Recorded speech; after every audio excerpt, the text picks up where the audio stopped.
Hello everyone, कैसे हो आप सब। स्वागत है आपका आपके ही चैनल में। नवरात्रों के दिनों में क्या क्या करना चाहिए तथा नवरात्रि के दिनों हम क्या क्या भूल करते हैं, इनके बारे में आज आपसे बात करते हैं। नवरात्रि के दिनों में किस बात का ध्यान रखना चाहिए तथा माँ दुर्गा कैसे प्रसन्न होती है, क्या करने से माँ के 9 स्वरूप आपके घर में आकर आपकी पूजा को सफल करती है, तो इस बारे में आज जानते हैं।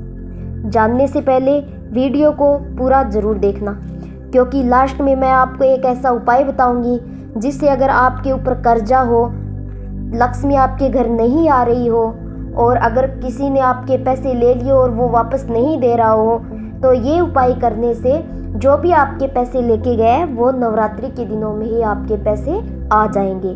तो वीडियो को पूरा ज़रूर देखना।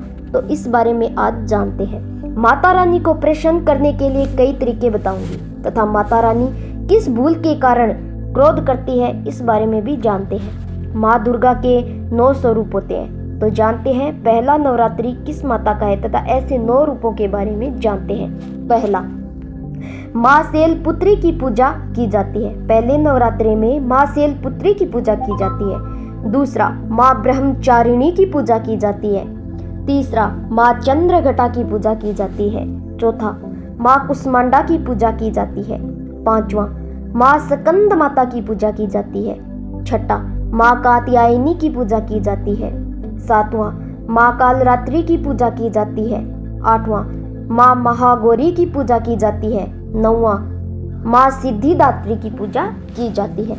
इस तरह माँ के 9 स्वरूपों की पूजा की जाती है। मनोकामना की पूर्ति के लिए माँ दुर्गा की पूजा कैसे करनी चाहिए वो जानने से पहले हमारे चैनल को सब्सक्राइब करो, बेल आइकन को प्रेस करो और वीडियो को लाइक कर दीजिए। तो आइए जानते हैं माता को प्रसन्न करने के उपाय तथा आपकी जो भी मनोकामना है उसकी माँ से पूर्ति करने के लिए वो जानते हैं। पहला, दीपक, क्योंकि दीपक की जो ज्योति है, दीपक की जो लौ है, वह शक्ति का प्रतीक है, क्योंकि बिना दीपक के माँ दुर्गा की पूजा नहीं हो सकती। माँ दुर्गा की पूजा में लाल रंग का उपयोग जरूर करना चाहिए। एक मुखी दीपक को जलाकर जब आप पूजा करते हैं तो एक तो वो देवी का जीवन स्वरूप है, दूसरा उसके प्रति एकाग्रता बढ़ जाती है और लाल रंग के प्रयोग से शक्ति की प्राप्ति होती है, पूजा मिलती है। खास तौर से शत्रु और विरोधी परास्त होते हैं तथा लाल रंग माता रानी को अत्यंत प्रिय होता है। तो माता रानी को प्रसन्न करने के लिए लाल रंग के फूल भी माता रानी को अर्पित करें, जिससे माता रानी प्रसन्न होकर आपकी मनोकामना है वो पूरी करती है। तो आइए किस चीज़ का हमें ध्यान रखना चाहिए उसके बारे में आपको बताती हूँ। माता रानी को भूल कर भी 2 चीज़ें मत चढ़ाना, नहीं तो सारी जिंदगी बर्बाद रहोगे।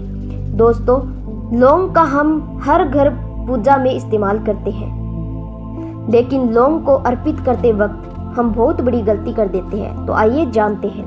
पहला, लौंग का इस्तेमाल करते समय ध्यान रखिए कि माता रानी को फूल वाला लौंग ही चढ़ाए। जिस लौंग के ऊपर फूल नहीं होता या जिस लौंग के पीछे लकड़ी वाली डंडी नहीं होती, उसको आप माता रानी के पूजन में भूल कर भी इस्तेमाल ना करें। दूसरा, दोस्तों, जैसे आप सब जानते हैं कि नारियल का इस्तेमाल पूजा पाठ में हम सब करते हैं, तो पूजा में जो नारियल आप इस्तेमाल कर रहे हैं वो नारियल पूर्ण होना बहुत ही आवश्यक है। आपका नारियल चटका हुआ या टूटा हुआ नहीं होना चाहिए, क्योंकि साबुत नारियल ही पूर्ण पवित्रता का प्रतीक होता है। साबुत नारियल ही सुख समृद्धि का प्रतीक होता है। नवरात्रि से पहले ही निकाल दे घर से ये 3 चीजें, वरना माँ दुर्गा का क्रोध पड़ सकता है आप पर भारी। नवरात्रि के 9 दिनों में भी दुर्गा के 9 स्वरूपों की पूजा पूरे विधि विधान से की जाती है। ऐसे में आपको बिना देरी किए घर से ये चीज जरूर बाहर निकाल देनी चाहिए। पहली, धर्म शास्त्रों के अनुसार घर में किसी भी भगवान की खंडित मूर्ति नहीं रखनी चाहिए। अगर आपके घर में है तो आप नवरात्रि से पहले इस मूर्ति को घर से बाहर निकाल देनी चाहिए। ये आपके घर में दुर्भाग्य ला सकती है। दूसरा, अगर आपके घर में पुराने जूते, चप्पल, बंद घड़ी या खराब अचार रखे हैं तो इन्हें नवरात्रि के शुरू होने से पहले घर से बाहर निकाल दें। ऐसी चीजें घर में रखने से नकारात्मक ऊर्जा आती है। तीसरा, नवरात्रि के पावन दिनों में लहसुन प्याज खाना मना है। अगर आपके घर में लहसुन प्याज और मांस मछली का उपयोग होता है तो उसे भूलकर भी नवरात्रि के समय ना खाएं। आइए अब वो उपाय जानते हैं। जो आप पे कर्जा है, पैसा आपका कोई लौटा नहीं रहा है, लक्ष्मी घर में नहीं आ रही है, तो वो कौन सा उपाय करें जो आपका है वो जीवन सुख समृद्धि से भर जाएगा। तो चलिए बताती हूँ। 9 अप्रैल चैत्र नवरात्रि करें ये उपाय। कर्जा मुक्त हो जाएगा, लक्ष्मी की प्राप्ति होगी, गया हुआ पैसा वापस आएगा। तो वो उपाय जानते हैं। आम के पत्ते इस डाली में लगे होते हैं। उस पत्ते पर कच्चा सूत 11 बार लपेटकर उसको शहद में डुबोकर शिव जी को अर्पित कर दो। किस जगह पर करना है वो बताती हूँ।